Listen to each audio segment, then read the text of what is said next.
जय हिंद साथियों, अनूप क्लासेज में आप सबका स्वागत है। तो चलिए हम आज ना एक मैथ का महत्वपूर्ण चैप्टर बता रहे हैं, सांख्यिकी, स्टैटिक्स। यहाँ से क्वेश्चन आपके परीक्षाओं में देखने के लिए मिलते हैं और इसको ध्यान से पढ़िए मेरे भाई। देखिए जो भी ना जिनको जिनको इसमें दिक्कत होती है, आप आज के बाद अगर इस शुरू से अंत तक पढ़ लेते हैं तो कुछ क्वेश्चनों को आप जो भी सांख्यिकी से क्वेश्चन पूछे जाएंगे वो आप कर लेंगे। इसलिए मेरे भाई देखिएगा, आप वीडियो को शुरू से अंत तक कीजिए और इसको नोट बनाइएगा, कहीं इसको सूत्रों को लिख लीजिए। हम एक एक सूत्र करके उसके बाद एक एक क्वेश्चन को हम बताएंगे, ध्यान दीजिएगा। देखिए हम शुरू कर रहे हैं सांख्यिकी और कुछ इसके क्वेश्चन हम बताएंगे। चलिए कह रहा है कि समांतर माध्य या औसत। देखिए तीनों का एक ही नाम है मेरे भाई। देखिए समांतर माध्य का है, चाहे माध्य का है, चाहे औसत का है, तीनों मतलब एक ही चीज होगा। ये इसका सूत्र ये होगा कि आप सभी ना कुछ संख्याएं दी जाएगी और उसमें समांतर माध्य या औसत पूछा जाएगा। तो आप क्या काम करेंगे कि सभी संख्याओं को जोड़ देंगे और कितनी संख्याएं उससे भाग दे देंगे। आपका आंसर आ जाएगा समांतर माध्य या औसत पूछे तो ज्ञात कर पाएंगे। हम इससे क्वेश्चन हम बताएंगे, पहले सूत्र हम समझा दे रहे। चलिए अगला देखिए, बहुलक पूछाता है आपके परीक्षाओं में कि बहुलक ज्ञात कीजिए। बहुलक मोड, इसमें क्या होगा कि दिए हुए प्रेक्षणों में वह मान जो सबसे अधिक बार आया हो, यानी कोई ऐसी संख्या होगी प्रेक्षण में जिसका मान सबसे अधिक बार आया हो, वही उसका बहुलक कहलाएगा। अभी हम क्वेश्चन बताएंगे, ध्यान से सुनिएगा। देखिए एक और बहुलक से क्वेश्चन पूछा जाता है कि बहुलक बराबर ये सूत्र होता है, बहुलक बराबर 3 गुणे माध्यिका माइनस 2 गुणे माध्य। यहाँ इस सूत्र पे तो मेरे भाई ने क्वेश्चन पूछ ही लिए जाते हैं और जिन मेरे भाइयों को ये सूत्र याद नहीं होता वो बहुलक के क्वेश्चनों को नहीं हल कर पाते। साधारण में तो बहुलक पूछेगा तो आप हल कर पाएंगे, लेकिन इन सूत्रों पर माध्यिका दे देगा माध्य और बहुलक ज्ञात करने के लिए पूछ देता है तो वहां दिक्कत हो जाती है, जो मेरे भाई सूत्र नहीं याद किए होते हैं। चलिए रेंज पूछा था, परिसर मेरे भाई। देखिए परिसर कैसे निकालेंगे, तो अधिकतम मान माइनस न्यूनतम मान। अधिकतम मान यानी सबसे बड़ा मान कौन होगा और सबसे छोटा मान यानी बड़े मान में से सबसे छोटे मान को घटा देंगे, वही आपका परिसर कहलाता है। उसके बाद मेरे भाई देखिए माध्यिका बताएंगे। देखिए माध्यिका मोस्ट इंपोर्टेंट है। माध्यिका कैसे ज्ञात करते हैं, इसीलिए देखिए पहले तो इतना इस सूत्र को लिख लीजिएगा, उसके बाद यहाँ से एक एक करके हम क्वेश्चन इस पे बता दे रहे हैं और जो ही ये खत्म होगा उसके बाद माध्यिका बताएंगे कि माध्यिका क्या होता है, माध्यिका कैसे ज्ञात किया जाता है। आपको कुछ नहीं याद करना पड़ेगा, माध्यिका के लिए हम बताएंगे ट्रिक के माध्यम से कैसे आप किसी बड़े बड़े प्रेक्षणों का माध्यिका ज्ञात कर सकते हैं। तो चलिए हम इससे क्वेश्चन कर रहे हैं, आप इसको ध्यान से समझिएगा। चलिए मेरे भाई इस क्वेश्चन को देखिए हम कैसे सॉल्व करें, सीखिएगा। देखिए कह रहा है कि 36, 53, 50, 43, 57, 50, 40, 35, 39 और 34 का समांतर माध्य चाहे माध्य या औसत ज्ञात कीजिए। ये क्वेश्चन पूछा गया तो क्या काम करेंगे मेरे भाई। देखिए इस तीनों का एक ही नाम है। जब भी ऐसे क्वेश्चन पूछेगा कुछ नहीं, आप इसको जोड़ दीजिए और जोड़ करके जितनी संख्या है उससे भाग दे दीजिए, आपका आंसर हो जाएगा। चलिए तो निकालते हैं समांतर माध्य। ध्यान से देखिएगा, समांतर माध्य या औसत बराबर कुल संख्याओं को जोड़ेंगे 36 प्लस 53 मेरे भाई, उसके बाद 50 ऐसे लिख लेंगे, plus 43 plus 57 plus 50 plus 40 plus 35 plus 39 plus 34। ठीक है ना मेरे भाई। और अपान में कितना हो जाएगा, 1 2 3 4 5 6 7 8 9 10। 10 से क्या कर देंगे, भाग दे देंगे। ठीक, ये आपका आंसर है। चलिए जोड़ दीजिए, 4 9 4, देखिए 9 4 13, 13 5 कितना होगा 18, 18 18 7 कितना हो जाएगा मेरे भाई, 18 2 20 5 25, 25 3 28, 28 3 28 3 31, 31 6 31 37 के साथ हाथ में 3 बचा है मेरे भाई। चलिए इसको जोड़िए, 3 3 6 6 3 9 9 4 9 4 13 और 13 5 18, 18 5 23, 23 4 27 और 27 5 मेरे भाई कितना हो जाएगा 32 और 32 5 38, 38 3 41। ठीक है ना, 38 3 42। चलिए कहीं 38 41 3 कितना हो जाएगा 38 41 43। चलिए कहीं गड़बड़ कर दिए, फिर जोड़ लेते हैं। 3 3 6 3 3 6 6 3 9 9 4 13, 13 5 18, 18 5 18 5 23, 23 4 27, 27 5 32, 32 5 32 5 32 5 37 और 37 3 40, 40 3 43 हो जाएगा। आपन में कितना होगा मेरे भाई 10। ठीक है ना, समझ में आ रहा है। चलिए तो एक अंक के बाद लगा देंगे, यानी 43 दशमलव कितना हो जाएगा मेरे भाई 7, 43.7 ये वाला आपका आंसर हो जाएगा। चलिए इसी में हम बता दे रहे हैं, देखिए अगर पूछ देगा मेरे भाई बहुलक ज्ञात कीजिए, यही क्वेश्चन दे दे और कहे कि बहुलक का मान बताइए। बहुलक उसे कहते हैं ना कि जिस जो संख्या अधिक बार आई हो वही बहुलक कहलाता है। तो देखिए कौन सी संख्या सबसे अधिक बार आई है। 36 देखिए एक ही बार आया है। 53 देखिए मेरे भाई 53 एक ही बार आया। 50 देखिए तो 1 2 2 2 2 दो बार आया 50, यही आपका क्या हो जाएगा आंसर हो जाएगा बहुलक 50। और कोई नहीं दोहराया होगा। देखिए 43 भी नहीं दोहराया, 57 भी नहीं दोहराया है, 50 10 40 भी नहीं दोहराया, 35 देख लीजिए तो 35 भी नहीं दोहराया, ठीक है, 39 नहीं दोहराया है, 34 देख लीजिए नहीं है, यानी 50 दो बार है, यही उसका क्या होगा मेरे भाई बहुलक। यानी जो संख्या ना अधिक बार आई हो, 50 दो बार आया, कोई ऐसी संख्या नहीं है जो 2 से अधिक बार आई हो, चाहे 2 आया हो 50 को छोड़ करके। तो 50 दो बार आया, इसलिए 50 की आने की जो संख्या अधिक है, इसलिए आपका बहुलक कितना हो जाएगा 50। अब देखिए मेरे भाई परिसर, इसी में देख लीजिएगा परिसर कैसे ज्ञात करेंगे। अधिकतम मान, सबसे बड़ा मान कौन है, सबसे बड़ा मान आपको कौन दिखाई दे रहा है।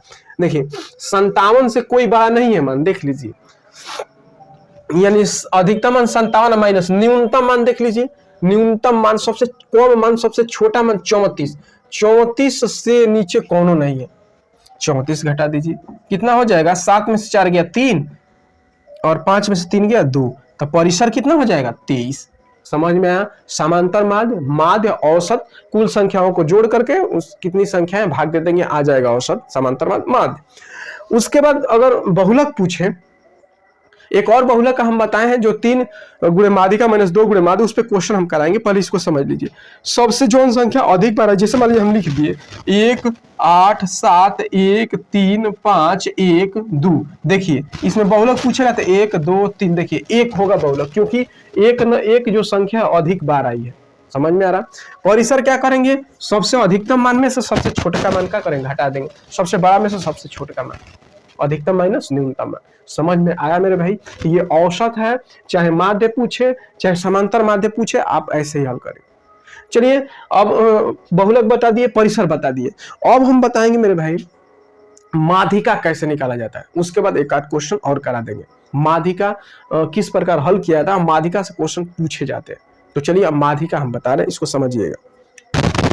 अब देखिए मेरे भाई ये माध्यिका या माध्यक, कभी कभी तो मेरे भाई यहाँ पे कंफ्यूज हो जाते हैं ना कि माध्य, देखो इसे लिख देता है माध्यक, माध्यक एक माध्य, तो इनमें अंतर हो जाता है मेरे भाई। ये माध्य मतलब औसत, समांतर माध्य को कहेंगे, आई माध्यक मतलब माध्यिका होगा, इसको कहेंगे मीडियन को। समझ में आ रहा है, ये अलग अलग चीजें हैं। कभी कभी तो मेरे भाई माध्यक पूछता है और मेरे भाई माध्य ज्ञात कर देते हैं, कुल संख्याओं को जोड़ करके और उन संख्याओं से भाग दे देते हैं और ऑप्शन में मिल जाता है, सही करके आ जाते हैं और ट्रेन में मिलाते हैं और ट्रेन में गलती हो जाता है। इसलिए मेरे भाई देखिए शब्दों को ध्यान दीजिएगा, माध्यक अमाध्य ये अलग अलग है। माध्यक माध्यिका एक चीज है, माध्य समांतर माध्य औसत एक चीज है, उसको कहीं लिख लीजिएगा, तो हम नहीं जानते हैं वैसे गलती कर बैठेंगे। चलिए माध्यिका या माध्यक मीडियन, इसमें देखिए अगर ना संख्याएं दे दी जाएंगी और उसमें आपको माध्यिका ज्ञात करने के लिए प्रश्न पूछा जाएगा, आप माध्यिका या माध्यक ज्ञात कीजिए।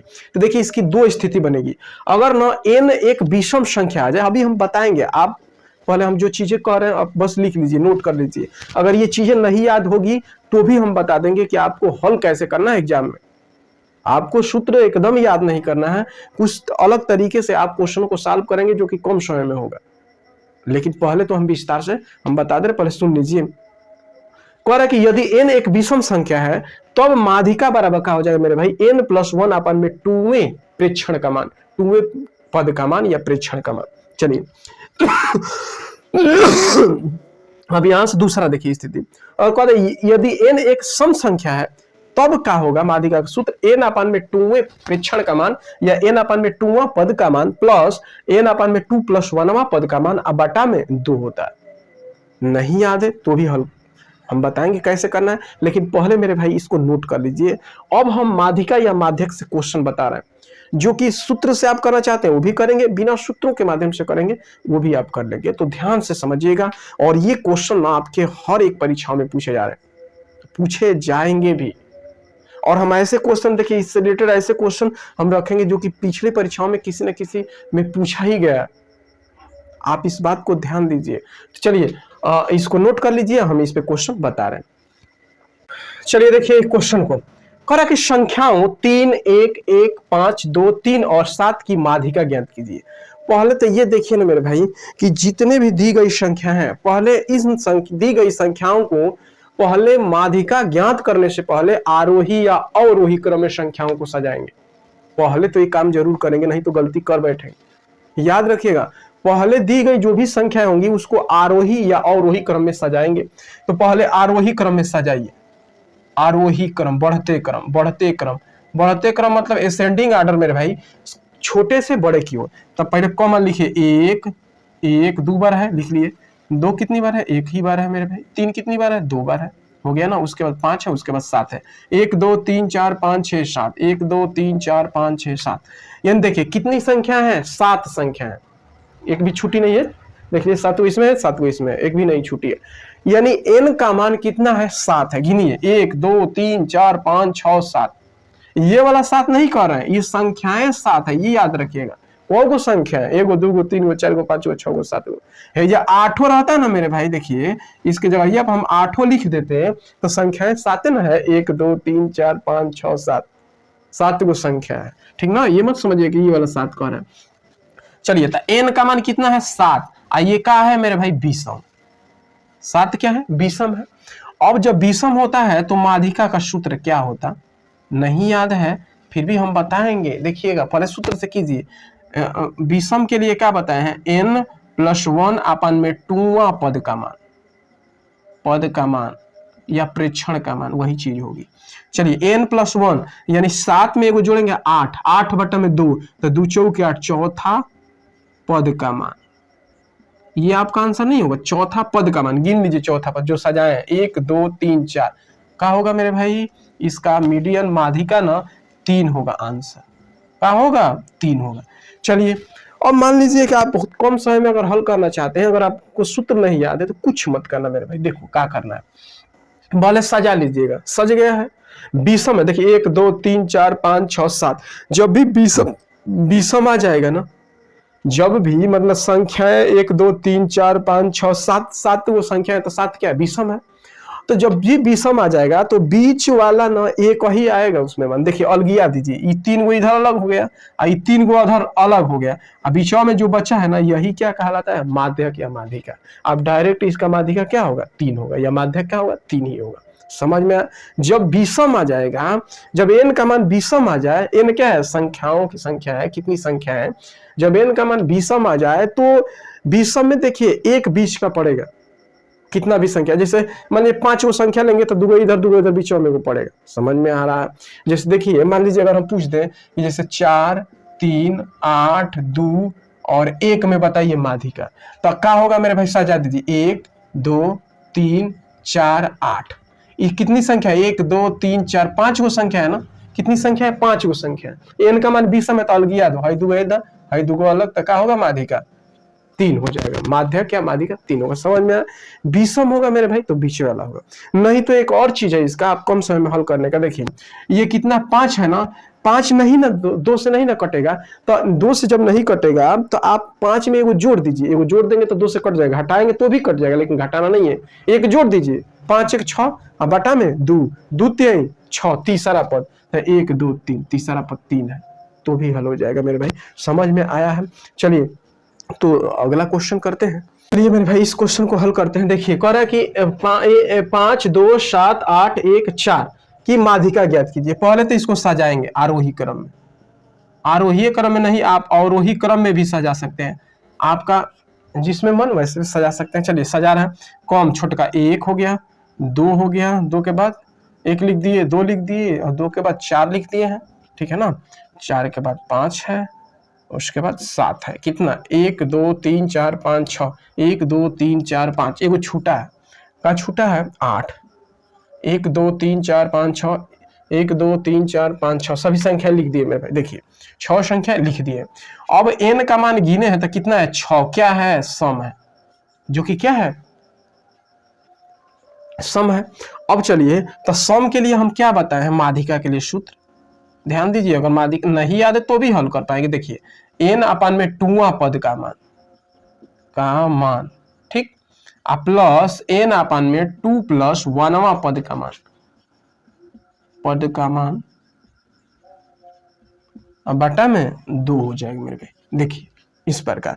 तो चलिए अब देखिए n अपन में 2 मतलब 6 है तो 6 में 2 2 3 6 तीसरा 3वां पद का मान, ठीक है ना, पद का मान ध्यान से समझिएगा। प्लस हाई 2 3 देखिए 6 है तो 6 रख देंगे, 2 3 6 3 1 4 चौथा पद का मान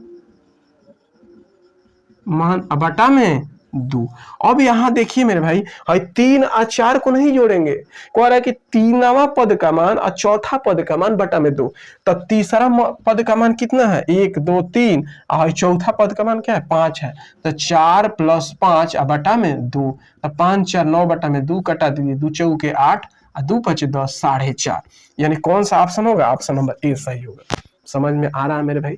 देखिए इस प्रकार ही करेंगे जब सम होगा, तो सम है ना तो एक चीज ऐसे ही करो ना, जब सम है कितना है 6 है ना 6, तो तुरंत 2 से ही भाग चला जाएगा, 2 3 6 तीसरा और चौथा बटा में 2, तीसरा पद चौथा पद बटा में 2, देखिए तीसरा ये और चौथा पद बटा में 2 हो जाएगा। जो भी है ये 8 रही तो 2 चौका चौथा पांचवा पद का मान बटा में 2, अगर 10 हो जाए तो पांचवा छठवा का मान बटा में 2, अगर 12 आ जाए तो 6वां 7वां का मान बटा में 2, योगफल जोड़ करके आपन में 2 कर देंगे। या तो देखिए जब सम आ जाए ना तो सम में दुगो होगा बीच के, देखिए ये दुगो अलग गया तो ये दुगो अलग गया तो इसी को जोड़ करके आधा कर देंगे, आपका आंसर आ जाएगा। ऐसे भी आप हल कर सकते हैं। तो चलिए मेरे भाई देखिए हम कुछ क्वेश्चन को हम बताए कल बहुलक माध्य माध्यिका, ठीक ना, उसके बाद इससे जितने भी क्वेश्चन बनेंगे हम कल ना सारे क्वेश्चन को कराएंगे। आप मेरे भाई उन क्वेश्चनों को आराम से कीजिएगा, सीखिएगा, नहीं आएगा तो आप कमेंट बॉक्स में जरूर बताइएगा। और आज के बाद यहाँ से जो भी क्वेश्चन बनते हैं आप कर पाएंगे, अभी कल हम सारे क्वेश्चन बता देंगे। तो मेरे भाई आज के लिए बस इतना ही, और आपको जब अच्छा लगता है तो आप वीडियो को ज्यादा से ज्यादा शेयर कीजिए, लाइक कीजिए, सब्सक्राइब कीजिए और कमेंट बॉक्स में अपनी बातों को रखिए, हमारे तक पहुंचाइए, हमसे अपनी बात कहिए, हम डेली कमेंट को पढ़ा करते हैं। और एक चीज और मेरे भाई, वीडियो को आप शुरू से अंत तक देखिए। आप सोचते हैं आप कम ही समय में आप ज्यादा जान जाए, ये असंभव बात है। इसलिए मेरे भाई हम हर एक दिन कहते हैं आप वीडियो देखते हैं तो आप शुरू से अंत तक देखिए, देखा कीजिएगा, बिल्कुल आपको समझ में आएगा। तो चलिए हम आगे जो भी हम कल वीडियो बनाएंगे तो क्वेश्चन इससे हम कराएंगे, केवल क्वेश्चन ही होगा, आप उसको हल कीजिएगा। तो चलिए आज के लिए बस इतना ही। जय हिंद।